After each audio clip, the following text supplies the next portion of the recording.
Hey guys, it's Pete from Pete for Anxiety here, the mental health podcast, breaking the stigma that mental health is talked about again. Welcome in today's episode. Before we get started today, we need to cover a few things really quick. Let's talk about the Pete for Anxiety Patreon first off. It's only $1, guys. $1. What does $1 get you? $1 gets you into the exclusive episodes I am recording currently. I'm actually focusing on certain different diagnoses of things to show you guys what it actually looks like as it manifests in a person. So why not for $1, judges?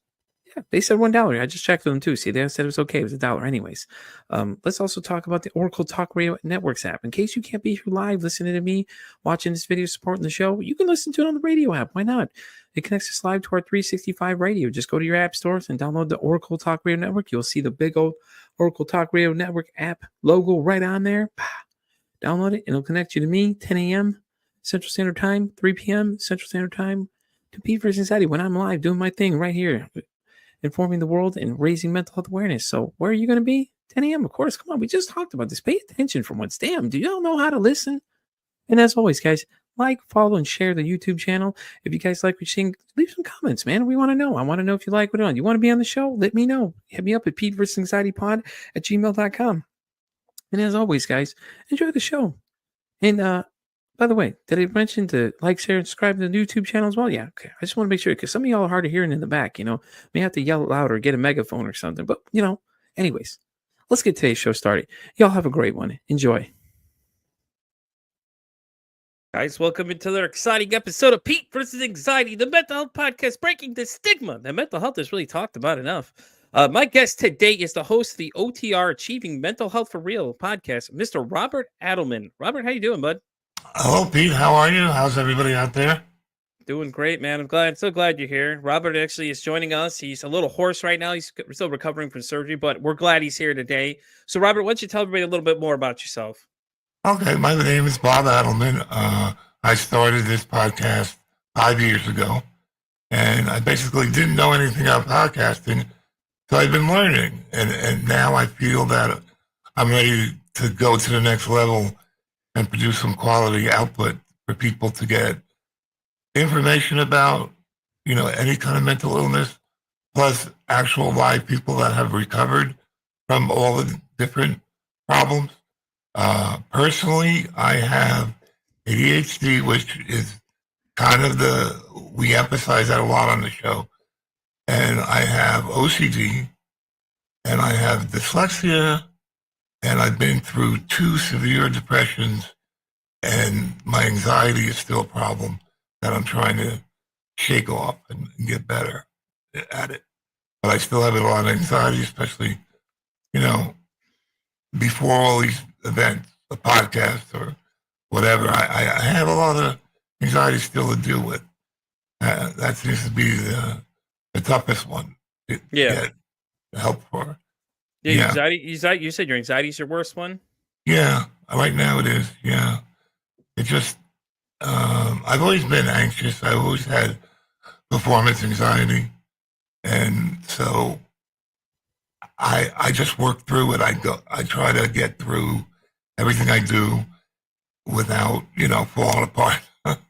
But, yeah, I mean, I was born way back when, in 1958. I'm 67 almost. And I was born pretty much with ADHD. Yeah. I didn't know it at the time. Nobody ever heard of it for years and years and years. But I was completely out of it. I was in my own world. I had a couple of brothers who were kind of brutal on me, especially the one that was a year older than me. He kind of really, every second he could, he dumped on me. Yeah. So it was hard. It was competitive. One good thing is I learned to be more competitive as a person. And I think that's important. When I played sports, I was pretty good with sports. But you don't have to talk during sports, so you can just play. One problem I do have a lot with is in groups. For some reason or another, I have trouble finding the end of one person's talking and when I can go. So somebody always beats me in. So it's difficult. I struggle with that kind of performance anxiety. My family of origin is really tough on me. My oldest brother, who's 11 years older than me, is a certified genius, and my brother is, I guess you could call him Mr. Perfect in a way. Oh no. Yeah, and so I was not Mr. Perfect. And for years I thought, well, this guy is pretty weird, my brother. He's doing all these weird things. But it turns out that I was the weird guy, So as soon as I hit like junior high, I started to get all these symptoms of OCD. I had dyslexia since second grade. Yeah. And I remember before second grade, there was no problem. It just seemed to go right at 7 years old. So I have dyslexia, which makes it really hard to read and write. Everything I write, I have to proofread, 20 times maybe. I could go that many times with rewriting it, respelling it, restructuring it. So all the things I do, I worked in IT field, information technology, for about 40 years.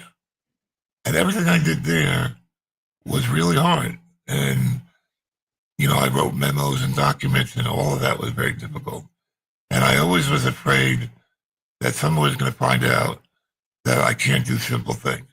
Yeah. Things that anybody else can do easily. I have, like directions. Sense of direction isn't there. Somebody would point, oh, go that direction. I'd be like, I don't know where I am in the building, so I can't follow those directions. I need a map, basically. Yeah. And so with the podcast, I interview people that have all sorts of problems. Bipolar 1, bipolar 2, schizophrenia, ADHD, severe depression. I mean, that's something that I had experience with in 1991. I had my first severe attack. And if I go into that, it's a story. I mean, I was on medication up until 91, and I just quit cold turkey. And I felt great for like a month, 2 months. Then gradually I got worse and worse and worse. And then I went one day with a friend of mine to Giant Stadium in New Jersey. Yeah.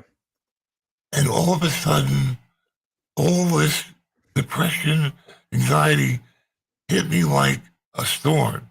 Like it was cloudy that day. And I felt like I wasn't able to do anything. It was just that I felt like I couldn't stay in my own skin anymore. I had to get out. I had to do something.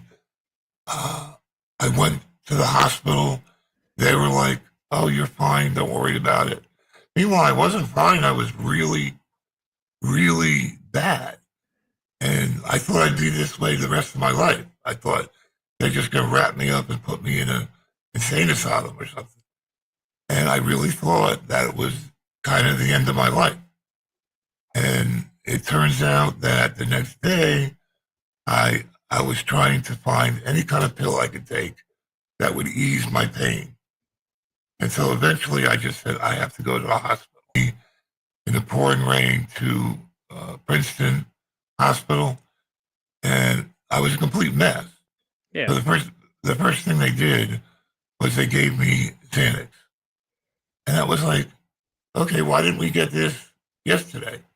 Why did you wait so long to get me something like this? Because that broke, the real bad anxiety was broken with Xanax. Yeah. And at that point, they had to figure out what else is wrong with me. So they put me on Prozac, and they put me on all sorts of different things. And I was not getting any better at that point. I wound up coming out of the hospital, going to a psychiatrist. Back then, they had a counselor psychiatrist together. Yeah. And he was great. He got me on Paxil. He got me on some of the old medicines, which my sister was taking at the time. So this was all inherited. My sister went through the same thing. My brother went through the same thing. My son went through the same thing. It was an episode of extreme anxiety and extreme depression. Yeah. And it lasted for 6 months. And without the medicine, it would have lasted longer. The medicine made it bearable. Yeah. So now I don't advocate medicine. I don't tell people, oh, you definitely have to have medicine. No, I pretty much say, get the counseling done, go to groups, do what you can on your own.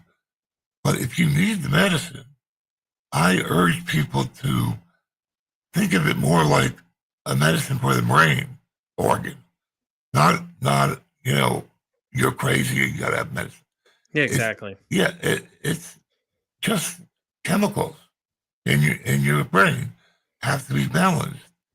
And now I'm on medication, all year round, and I'm stable, and I'm able to have good days. I'm able to be happy, much happier than I ever was before.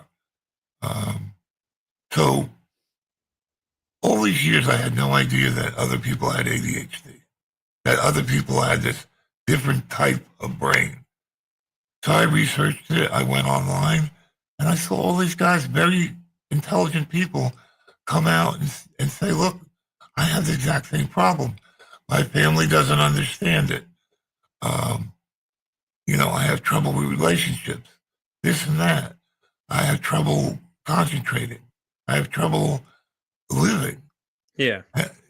And if I go out to an airport, let's say, once I get in that airport building, my brain just shuts off.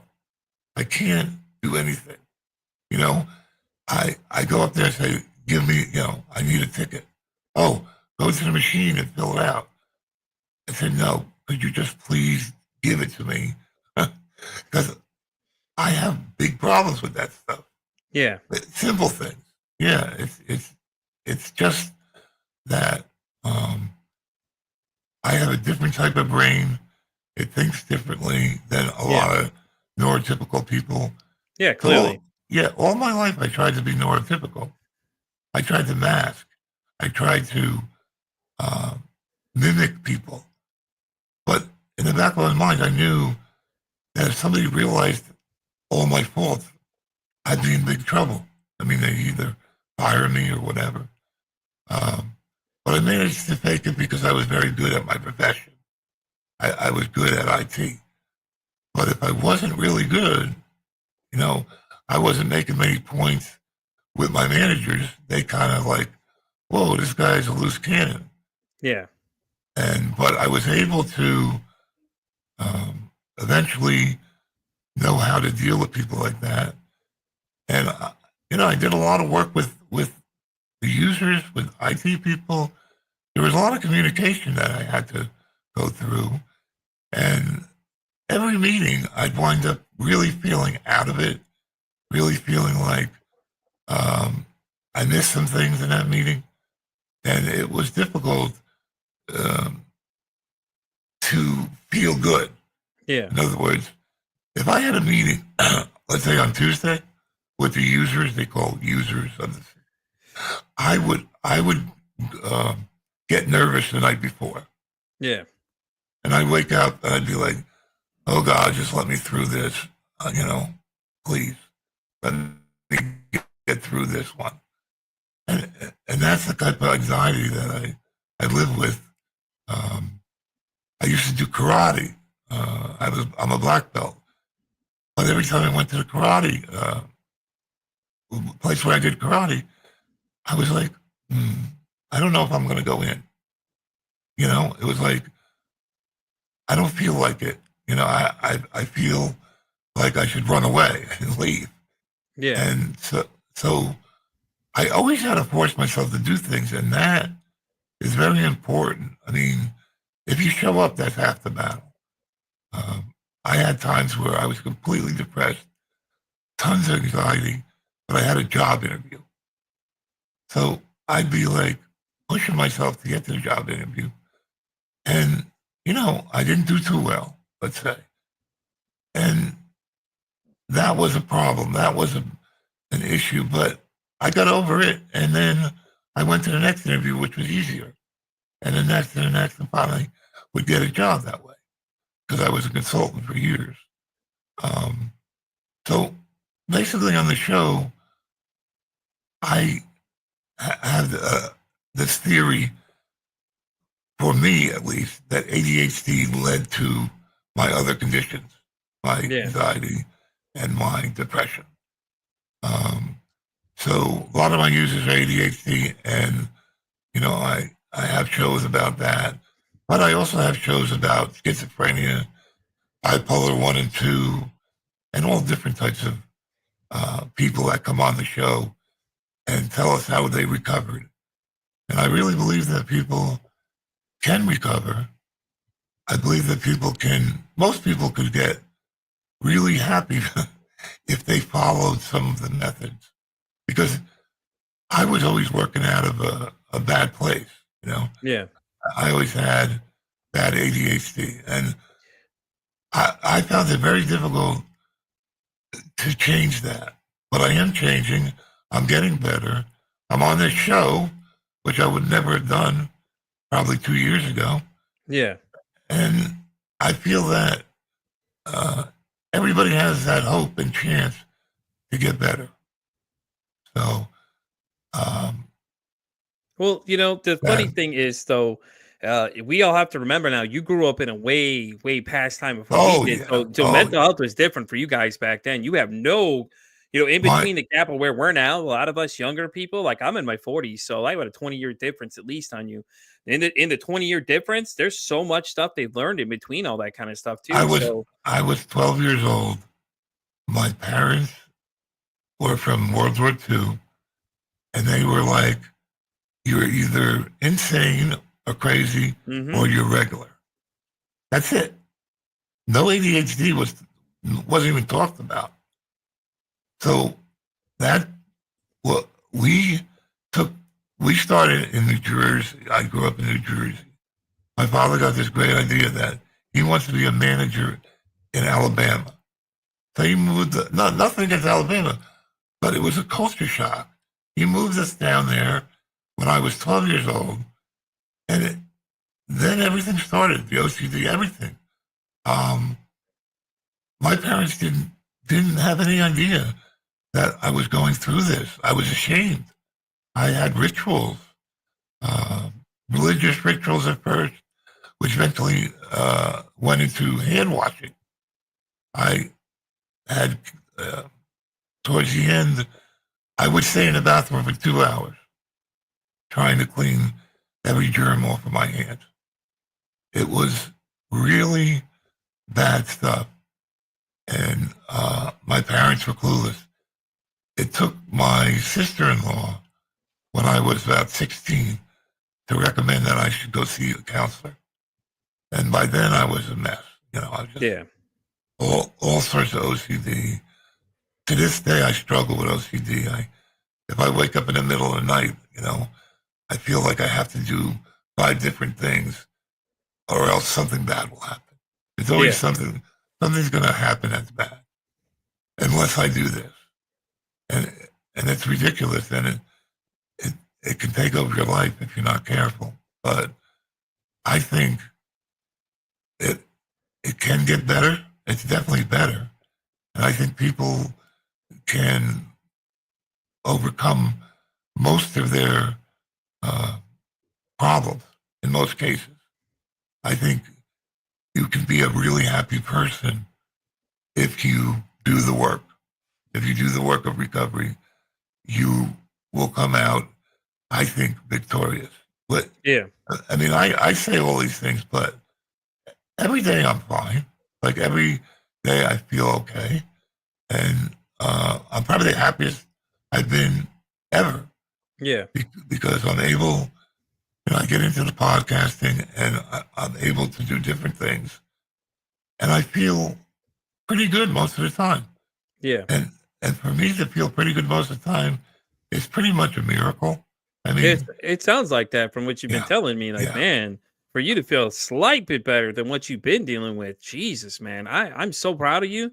That's Well, awesome to hear that you're feeling a lot better than usual because right. actually, according to what I'm looking at right now, in 1987 is when they actually labeled the disorder ADHD as attention deficit disorder without any subtypes, by the way. So that was like that was the beginning of it. So you got to remember when you were a kid, that was just like the start of it. Nobody knew what it was before, and they had different names for it prior to that. I think it goes back as far as 1798. It says Scottish physician Sir Alexander is the one that was started noticing the symptoms. So there was they knew it was something but Well, didn't know anything. You know what I'm the, saying?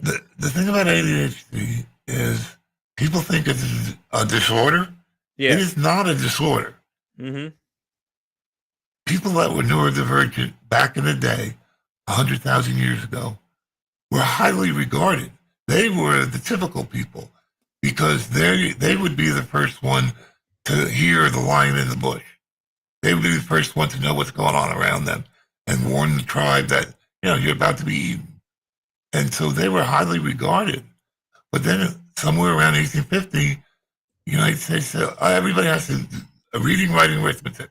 You have to sit down for whatever 6 hours and learn a certain way, and that's it.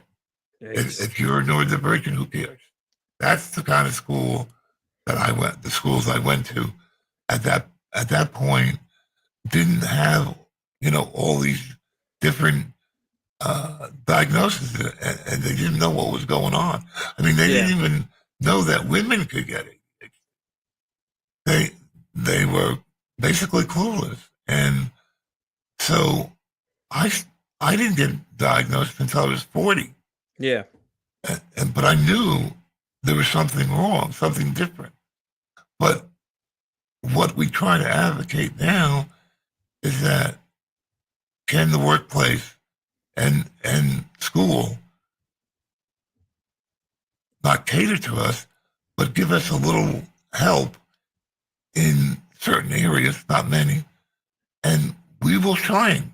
We will get the work done. We love to get things done. We love to do things under pressure, even, Yeah. and we just want to be equal. That's all we want as a group.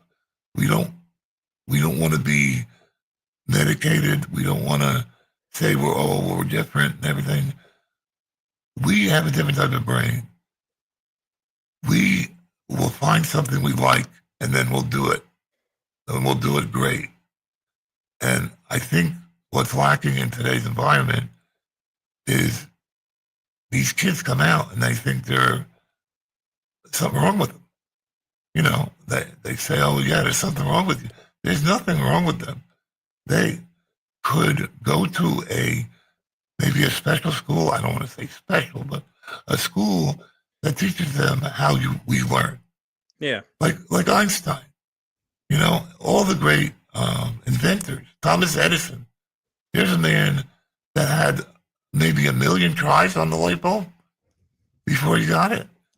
No one would do that normally, but he Yeah. was obsessed with it. He had that goal, and he wasn't going to quit until it's done. And my goal is to try to get the message out that we're neurodivergent and we're a minority, but we count and we can do things well. And we don't have to hide. We don't have to mask. We just need a little help every once in a while. Yeah. And that's kind of definitely what I try to preach.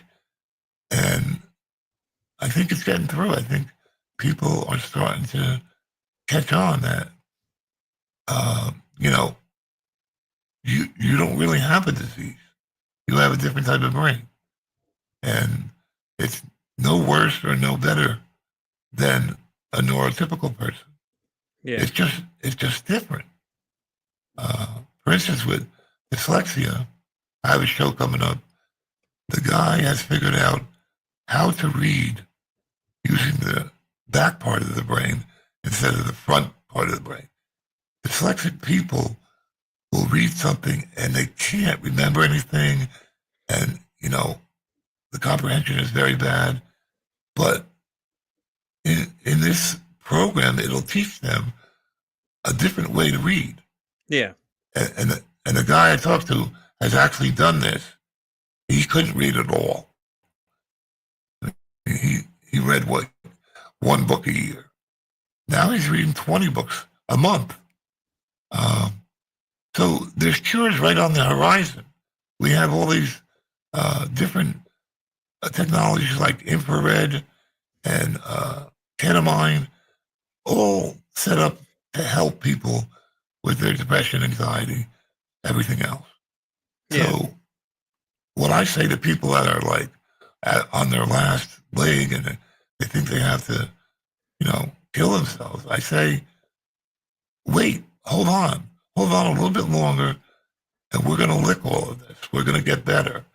We're going to, lead the charge into victory. I mean, I have a small podcast, but I think if we all link together like we are here, so much can be done. A lot can be done. Yeah.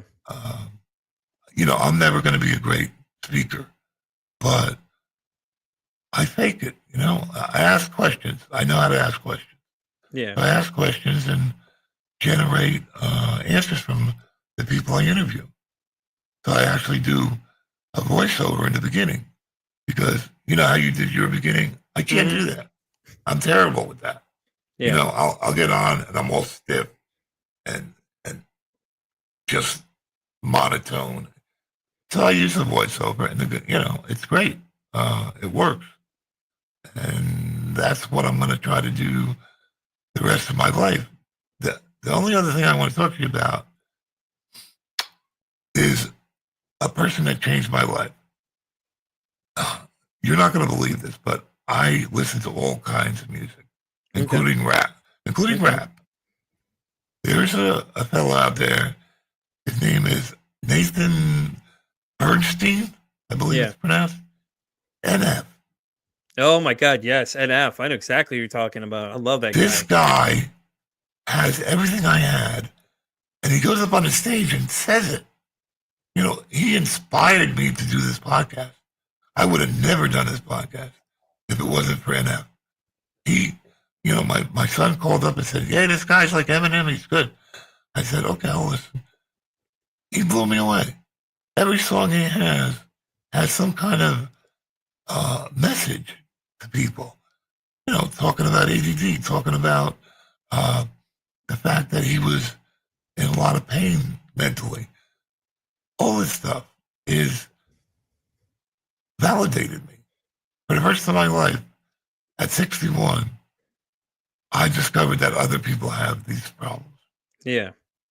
Because but he's so public about it too, Robert. To think about it, he's on stage in front of thousands upon thousands of people. That's and it's the courage alone it takes for him to go on there and just put himself out there. And I brought myself to Charlotte auditorium, and he put on an hour or two, just blew me away. It was just like, wow, this guy is just like me. And guess what? He doesn't care. He goes, "I'm an outcast," he says. So many people can relate to that. So many people can say, "You know what? I'm an outcast. I have weird people. I know weird people. I'm weird and I know weird people." Me too. That's what he would say to everyone. But he really got my ear, and because for years I would sit in the parking lot and I just got finished getting mocked out by somebody maybe. And I would say, why? Why am I like this? Why am I not neurotypical? And I didn't even know that word back then. And I just said, why? Well, this guy tells me why. He says exactly why. You're an outcast. You're not good in crowds, but it's okay. And keep going and keep trying. His message is, if you fail, so what? You get up and do it again. You get up and become resilient. You have to move forward, is what his message is. You have, and now he's come out with that hope song, So theoretically, he is getting much better. And, you know, he inspired me to do the podcast because I said, well, if this guy can go on stage and talk about his mental illness, so can I. I can go on my stage and say, look, everybody, you can talk about your mental illness and you're not going to die. Yeah. The next day, you're not going to get all this letters saying, oh my God, how could you be that way? No, everybody is ashamed. That came out in the 2020, COVID. So many people are ashamed of their emotions.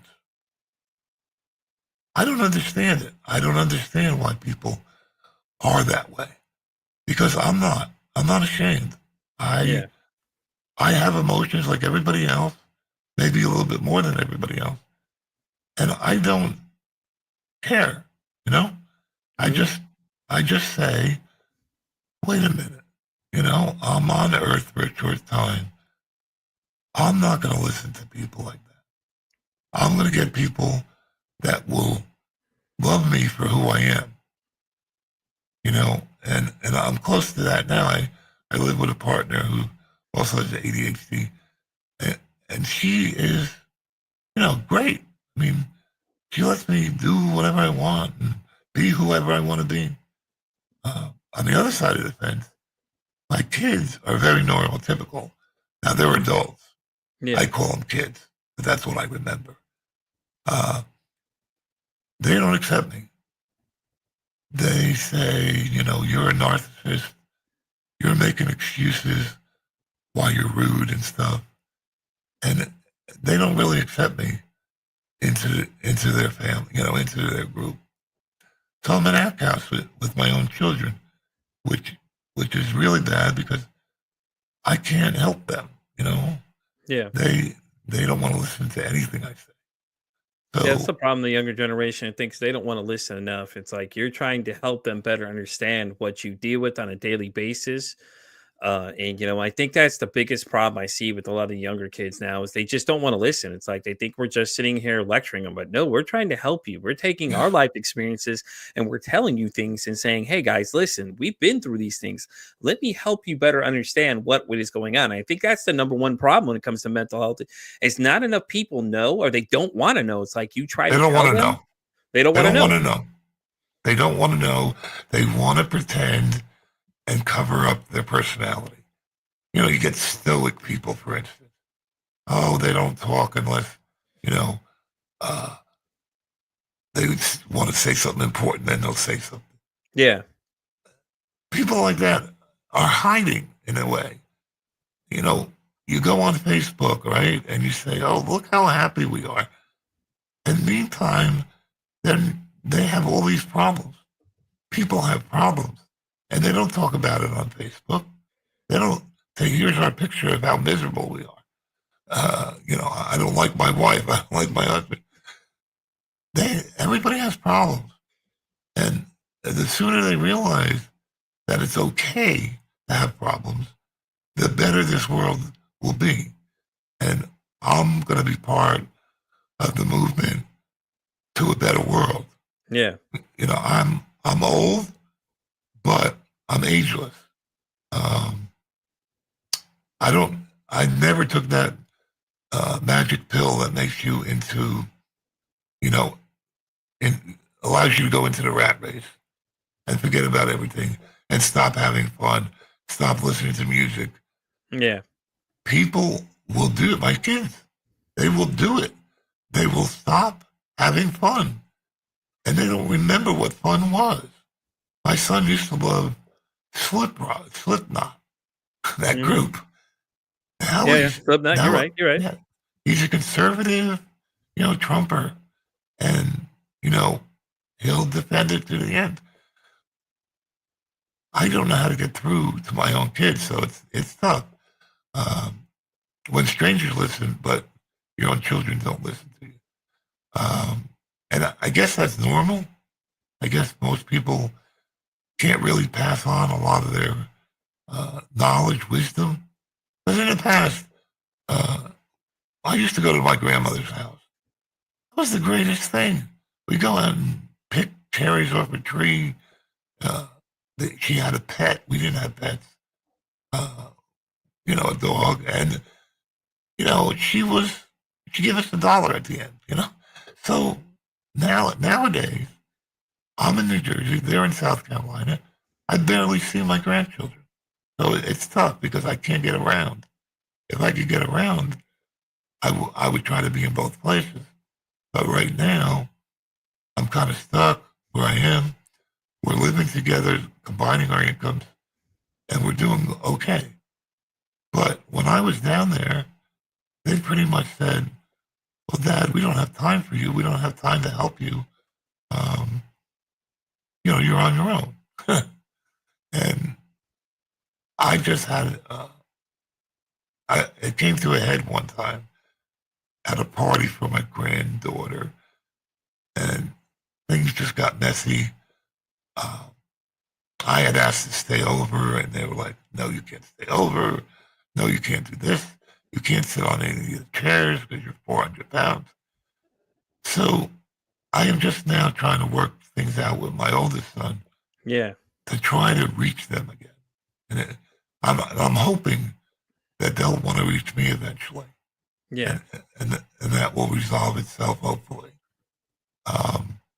Well, hopefully But that's the case. So that'd be good though. You guys patch things up. I mean, yeah, like I said, that's the problem. Like I said, wrong the generations that they just don't want to listen. It's like guys, they don't think. I think if they understood exactly what it is you're dealing with and the things you've gone through, they'd better understand it. But it's like everybody wants everything now.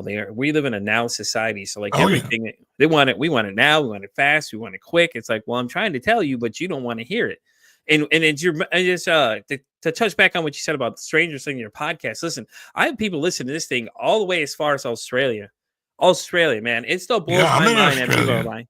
People still hear me all the way to Australia, can hear me and things like that. And and it's like they tell me, "Hey, I like what you're doing." And all I'm doing is giving people a space to talk about these problems. Come in.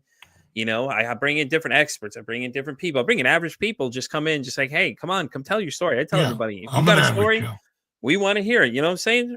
And that's the same thing you're doing. So I'm excited to hear that you did the podcast. And I seen you had a podcast. I was like, heck yeah, that's what I'm talking about. Yeah. Because it's so much fun. Like you get to meet new people every day. And you get to meet experts. I talk to doctors. One guy I talked to said, "Come on in. I have infrared light, and it's going to cure your depression." I don't doubt him. I think it could. We have to listen. I mean, this doctor said it's very dangerous to take the ketamine unless you take a low enough dose. If it gets too high, you could be in danger. Right. So his recommendation is, guess what? You don't have to get high. You don't have to hallucinate to fix your brain. He calls it neuroplasticity. Yeah. Which helps the brain reform and go back to a healthy self and breaks depression. All these things can be tried by people that are, let's say somebody's tried 100 things. They went to ECT and all of that. They could still try ketamine. They could still try infrared light. Nothing's stopping you, except people need to be able to take care of themselves. That's what I'm saying. No, you're right. You're 100% right. People need to learn how to take care of themselves.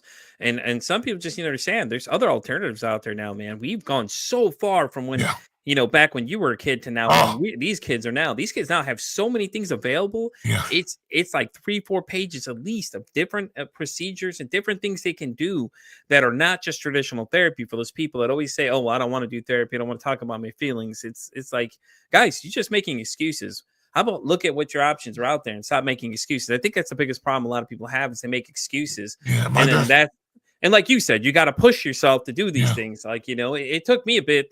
I'm almost 40 now, and it took me, what is it, like 30 plus years at least to do some therapy myself to help better myself.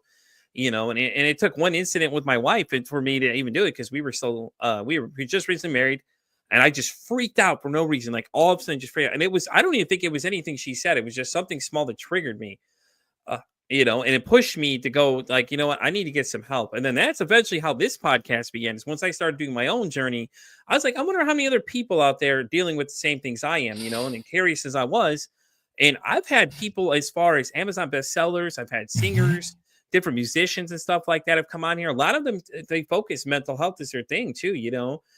And it's great because as soon as you said NF, I'm like, dude, I know exactly what it is. Roberts, he knows what's up. He's listening to some NF and everything else and Yeah, Slipknot. Robert, NF is a he's genius. Yeah, phenomenal. he's a genius, I think he'll get big. He'll get bigger than he is now, even. But he has these things where he's talking to the youth, of Yeah, our society. He's saying, "Look, I know everything's all fucked up, but guess what? You can get better. You yeah, can help yourself, and the first step is to, like Alcoholics Anonymous, admit that you have a problem. That's the first step. yeah, Because, I talked to some people that cut themselves. This girl from Liverpool, she was denied any type of medicine, no Xanax, no nothing. So she cuts herself. And they say to her mother, if the cut's not too deep, just take her home and take care of it. Yeah. And they missed the whole point. Why is she cutting herself? Because she wants that adrenaline rush to make her mind better. yeah, You know, she'll take the pain so she can break her depression. And all you have to do is give her the right types of medicine. I think she'd be fine. I yeah, talked to one person in the Philippines. She's still talking about shrinks. We don't have any shrinks here. I said, what? I mean, you you can't go to a counselor? No, well, we're not the right class. Only the upper class can go. Uh, so there are people out there probably listening to this and saying, I'm here in Philippines. I can't do anything about it. I can't get yeah, to a counselor. I can't do these things you're talking about. And it yeah, must be very frustrating to those people. Um, so, my show is just a space, like you said. yeah, I had a good show called Creating Spaces. This woman, her name was Nat Nat. She psychoanalyzed me. And she kept saying, Bob, let's create a space for you to do this. And yeah, so I like that. I think a space for people to get honest with themselves, get honest with other people. If you're neurodivergent, make sure you don't think it's a disorder. Make yeah, sure you checked everything out. And all these people will say to you, it's just a different type of brain. And we can fit into society if they let us in. Um, but it's hard because almost everyone I talked to said their family of origin pretty much, lasted them in a way. They just say, "Oh, come on, you're not really ADHD. You like that." I was ADHD and I didn't have any problems. So yeah, what's up with you? Why do you yeah. have so many problems? So I I get a lot of that. Hey, Bob, real quick. I got a question from a viewer, Joe. He Okay. said, can it be rooted or repaired in the subconscious? What do you think? I think he's just talking about in general. Depression? Joe, I'm not really sure what you're commenting. I Can think it he be was, rooted and repaired in subconscious? Do you think? I think he's talking about Well, in general. I can I can tell you this much. I inherited this. My father had it. My sister had it. My brother had it. My brother was on medicine. It wasn't so bad, so he got off of medicine, which you can do. Sometimes you can't do anything about it. He's talking You, in general, he said. you know, He said in general. what do you mean in general? He was asking his question originally was, can you be rooted or repaired in the subconscious? He's asking in general. Can you think it's possible to be repaired in the subconscious mind? Yes. I think the subconscious mind Good plays question, Joe. a large part in what we're talking about, because it's only the subconscious mind that responds to talk therapy. Yeah. PTSD. PTSD. People get over that stuff by talking about it, going through it, and releasing it from their brain. I It's know. stuck there. I know hypnosis is a big one too. I've had a couple Yes. of hypnosis doctors on that have told me about it. There's oh God, I can't, quantum healing was the other one I've heard. There's another woman I Quantum had. healing. Yeah, Yeah. she said the basically the idea is exactly what you're asking, Joe. Yeah, I do think you can do Yes. subconsciously fix it, because what they do is they break through your first mental wall and they go in and they ask you a bunch of questions, and your subconscious is what actually is responding to these questions, Right. and it's And some your fears. wild things. Yep, those two. You have fears that you fear. And what happens to a lot of people, almost everybody, tries to cover up those really bad fears that they have. Hmm. But the truth about it is, and you wouldn't want to do this unless you're sure, if you face your fears, they'll go away. They want to leave. You keep them in your body. You keep them moving. If you say to your fears, okay, you're here, big deal, I don't care. I mean, just sit over there and shut up. And believe it or not, this kind of shit works. It really does work. Yeah. And the subconscious is a major factor in all of this. Because I had a friend of mine, he goes to me, well, if I go to counseling, all they're doing is talking. How can they help me by talking? How can they help you? They they reach into the subconscious. They reach where your fears are, and they either bring them out or address them in some way. But the thing is, you will be very surprised how medicine can make you so much better. Like if you're paranoid all the time, you worry about everything. Medicine does help. And again, I don't advocate medicine, but I advocate trying everything that they have out there. We got another message. Yep. Joe has responded. He said, awesome. He's like, I've been reading lately about how we can rewire through Yes, accessing our subconscious. That's 100% yes. correct. That's the basis behind ketamine treatment. It's all based on you get a new perspective on yourself, and you can come out of there completely cured. And I haven't been bold enough to try a lot of different things. What was that other one a lot of people are doing? What is it? I can't remember what it's The called now. The one that starts with an marijuana. A. Ayashawanda or whatever. Ayasha something. I can't remember what it's called. Something like that. Where they have some really crazy experiences with it. I know the comedian Pauly Shore, he was talking about his experiences on one podcast I was listening to and how he's done it. Ashwagandha, there you go. That's what it is. The ashwagandha thing where he's just like, he was talking about it. He's going through these like deep, like Yeah. meditation trips of things, and like he's in this dark room, and he's like, you could hear the recording of him just like gagging away, and it's like, dude, how is that a great experience? There you go. Here it is, right here. Joe's got it. But it's the craziest thing I've ever heard. Like these guys are in a dark room, and they're going into these like deep thought processes of things, and they're like revisiting their childhoods in their mind. And it is the craziest experience you've ever heard somebody describe to No, you, because he's telling us I believe, about it. and comedians are the worst. They're the most depressed. So I Right. mean, seriously, Oh, no, I they believe it, trust me. their whole life is a cover up. They make jokes about everything, but they're inside they're hurting. And I think actors kind of are in the same area. I know Mhm. there's a couple actors that have come out and said they have mental health problems, but in my opinion, not enough of them. Yeah. Uh, there are heroes. If our heroes come out and say, "I had to work through a mental health problem," how many people will that help? Because they'll then say, "If this guy can do it, I can do it." Yeah. And that's the kind of mentality that we want to promote. Self healing, you Mhm. know, meditation. If you could learn meditation, it's so good for you. Or even yoga or karate or anything that's spiritual.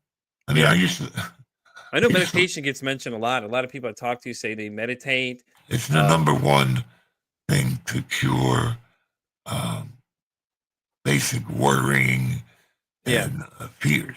You know, um, it helps you to turn your thoughts around.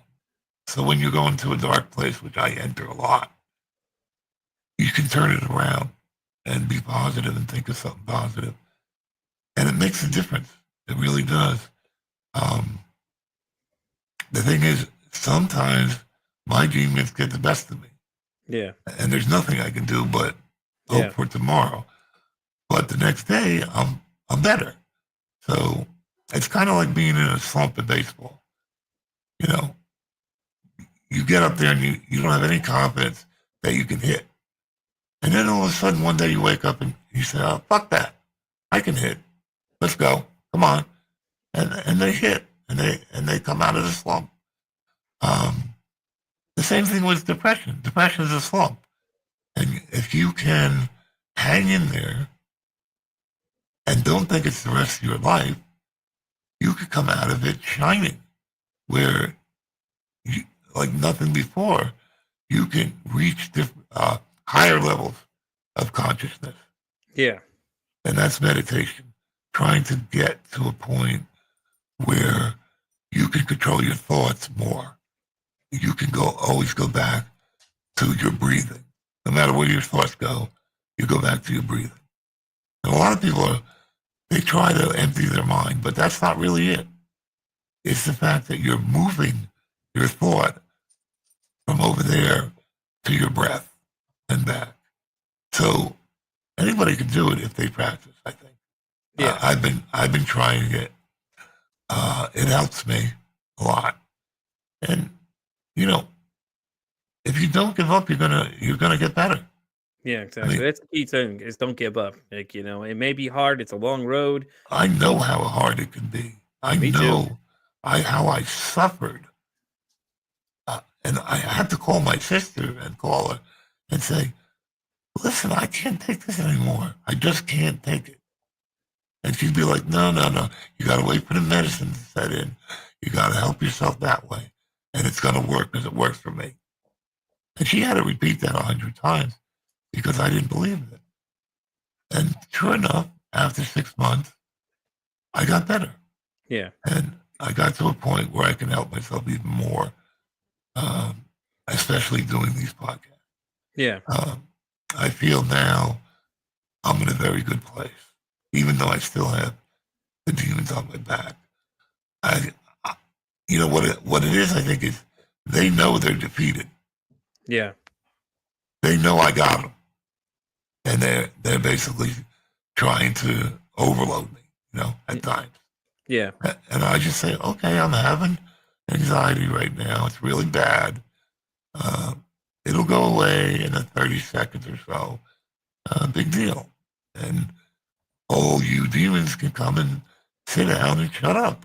You know, you're the captain of the boat. So if, pirates come aboard, you can tell them, walk the plank, get out of here. I don't want you. Those things work. And I think it's what NF was saying about when he was talking about his fears. Like he went one-on-one with his fears in his intros and stuff. And that's the secret. If you can transcend your fears, you're done, in a sense. Yeah. I know so many people that have done things like that. And they're just in a great place. They're in a good spot. I mean, if you listen to my program, these guys were like on the brink of suicide. And now they say, I almost killed the wrong person, is one of the episodes. Yeah. I almost killed the wrong person. And the thing about suicide is you have no idea how many people love you. You think, oh, I'm all alone, blah, blah, blah, blah. And maybe some guy is alone. I don't think so. If you commit suicide, people will be affected in a very negative way. Like when Lincoln Park, the guy from Lincoln Park, Yeah. that's a good group. I had tickets. I had tickets for that concert. When he killed himself, it got to me. I think it gets to everybody. So you're basically spreading all this grief to your family, to your friends, and I know it's hard to hold on, but believe me, it's gonna get better for you. Yeah. You gotta hold on. I can't emphasize that enough because even the worst depression gets better in 6 months. So, Yeah. yeah. So All right, Robert. Yeah. We're going to get ready to start wrapping up. Did you want to tell Okay. everybody where they can listen to your podcast, or you just sound like Yeah. If you go on any Google and put in OTR-Achieving Mental Health, for real, you'll get many spots where you can listen to my podcast. I'm on Facebook, Instagram, and X. As Always X, on X? I'm Over the Rain One Bow on X, which would used to be Twitter, of course. Yeah. And if you want to reach me on Facebook, just type in OTR, Achieving Mental Health for Real, and my site should come up. Yep. And the guys, I'll put everything in the description below too. Yeah, that's I'll make sure I have all the stuff in there for you. Link everything up for you guys. I'll do all the hard work for you. I got y'all. Don't worry. Okay. Yeah, So all you got to do is click and go find them and check out a show. I know you're on YouTube as well, right? Yes, but no picture. Just audio works too. Don't worry about it. Yeah. Audio works too. Yeah. That's it, because I do audio side of mine as well. So, but you all know where to find me. I'm Pete Frick's Anxiety. I'm pretty much on everything. I'm on Facebook, X, Instagram, TikTok, all that other stuff. Joe, thank you so much for being here. I appreciate you coming in and talking to me and Bob. We appreciate you coming by. As always, your comments and questions are great. We loved having you. Yeah, it's I'm been glad a pleasure. you thought us too. Yeah. And as always, guys, like I like to say, it costs nothing, absolutely nothing to be kind to somebody. One kind act you could do can save somebody's life, or hell, you can make their day. I'm Pete Frick's Anxiety saying, don't ask how your day is. Ask how your mental health is. Exactly.